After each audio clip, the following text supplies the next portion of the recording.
గతులు అంటే మనకు అనేక గతులు ఉన్నాయి.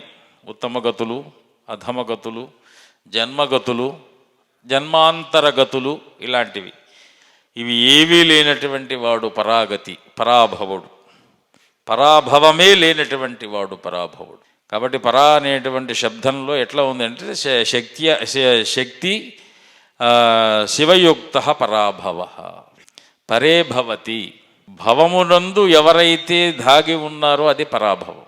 అది అవమానంగా తీసుకోకూడదు, దాన్ని మనము శక్తిగా తీసుకోవాలి. ఎప్పుడు శక్తిహీనతో అప్పుడు పరాభవం.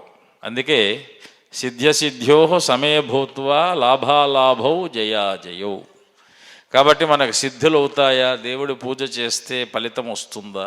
లేకపోతే కార్యాకార్యముల యందు మనకు లాభాలాభములు ఉంటాయా?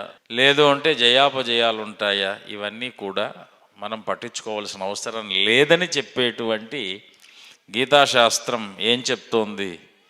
నన్ను నమ్ముకున్న వాడికి వాటితో పని లేదని చెప్తోంది. నన్ను నమ్ముకొని వాడు తన స్వసామర్థ్యం మీద బతికేటువంటి వాడికి అన్నీ కావాలి అంట.